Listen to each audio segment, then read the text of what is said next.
Hey everybody, welcome back to my layout.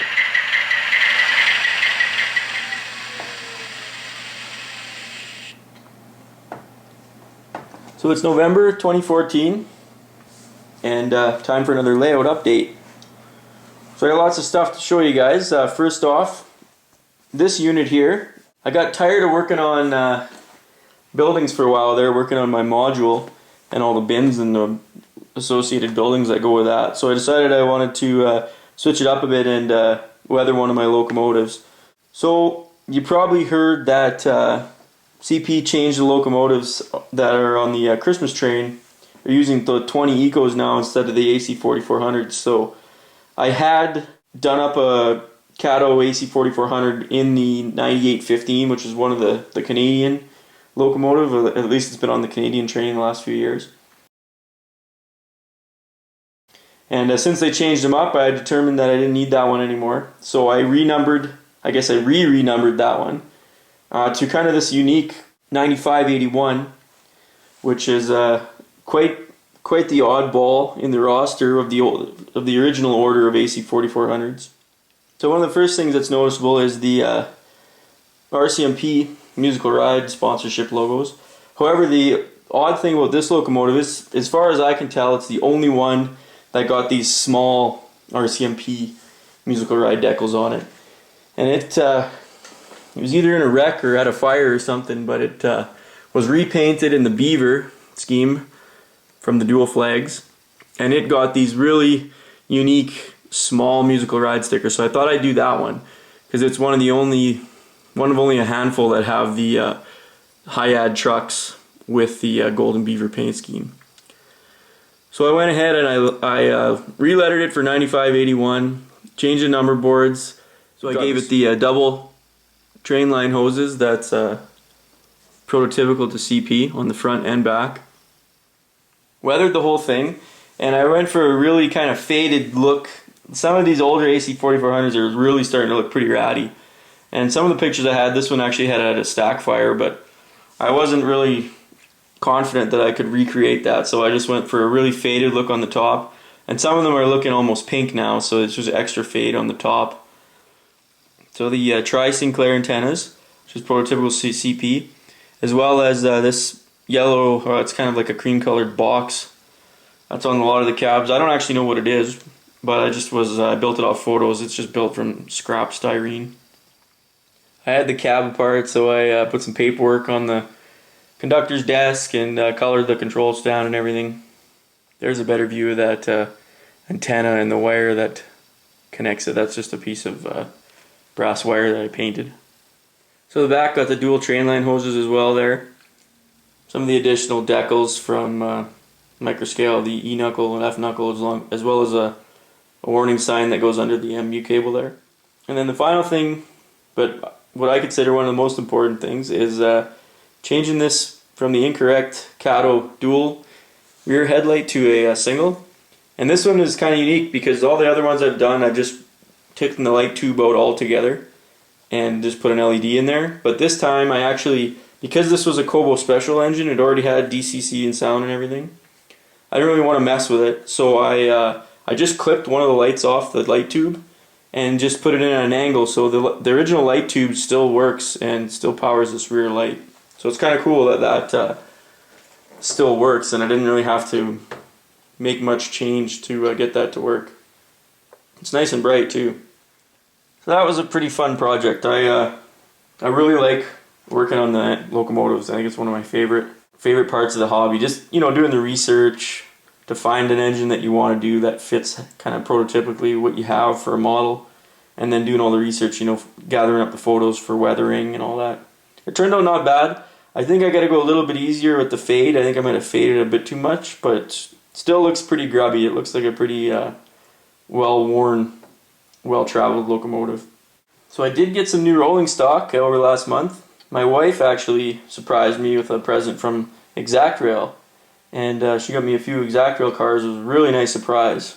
I was super pumped, as you can imagine.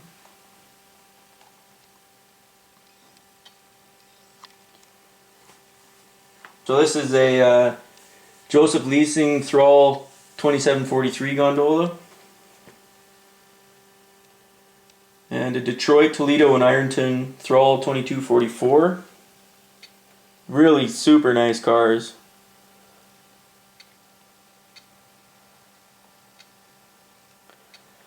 This is the NS Thrall 54 Protector Quail Shield car.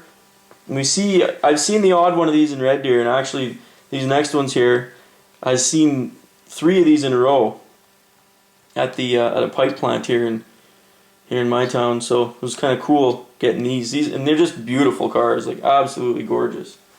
These are the Thrall 54-foot Quail Seal car. So that was a super nice surprise, getting that from the wife. They really are nice cars though. Absolutely beautiful.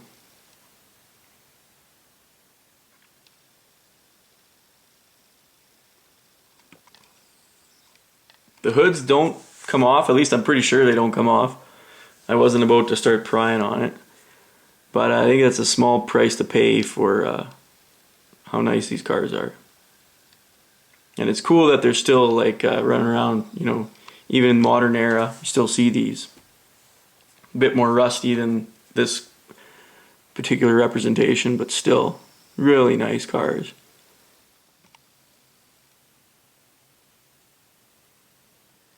Piping detail on the back.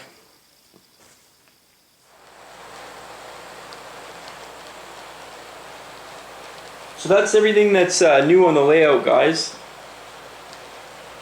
Let's go over to my office and I'll show you the progress I've been making on my Fremo module. One more thing before we pop over there, I forgot to show you.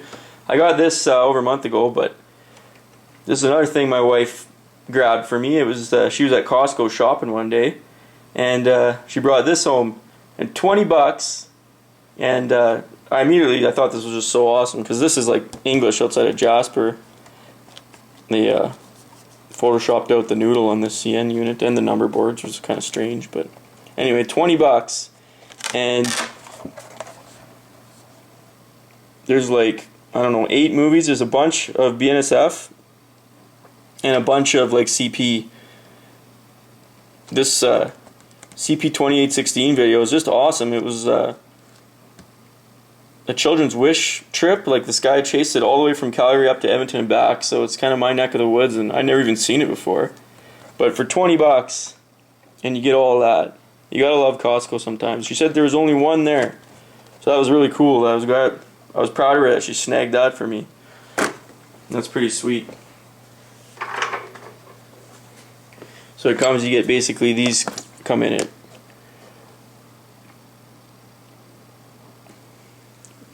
Definitely worth 20 bucks, I think. Okay, so we're over in the office, and you can see I finished the first cassette, I call it, for my Fremo module. And that is based on this prototype photo over here. So I think I got pretty close. It was really challenging trying to mix the colors and get the colors right. Certain degrees of fade, you know, like to mix the paints, it's hard. It's really hard to tell, and it's easy to go too much or not enough. It's really hard to get it perfectly right. I think I got about as close as I can get without going too crazy about it. It's going to be pretty awesome once we get this going at a Fremo meet and doing some switching on it and stuff. It's going to look pretty sweet, I think. We have a couple cars spotted. Really tried to follow the prototype pictures as closely as I could. You can see in the inside there's some yellow railings, like in the photo there.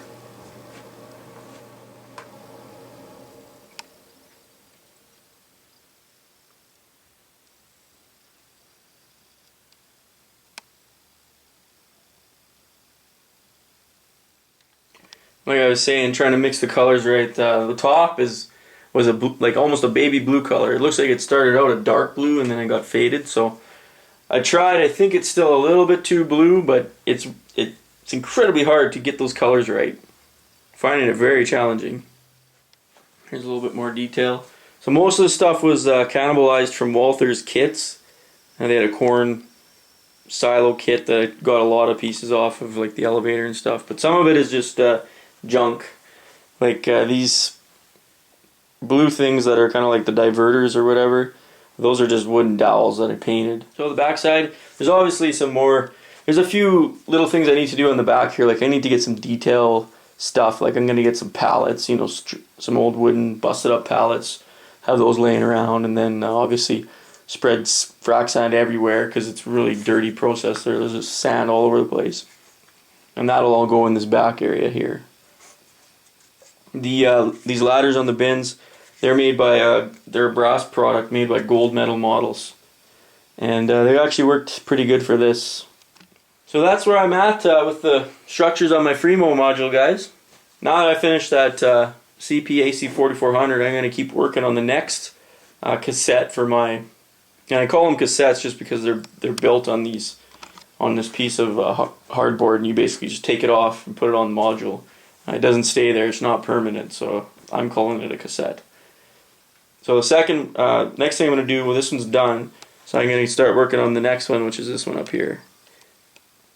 And it's way more complicated. It has a taller elevator, a second row of bins inside it, so I'm going to have my work cut out for me, that's for sure. So that's everything I've been working on up to mid-November, guys. Thanks a lot for watching and following along. Hopefully you're having a good start to the modeling season. There's a lot more modeling season left here in Alberta, so thanks a lot for watching, and we'll see you next time.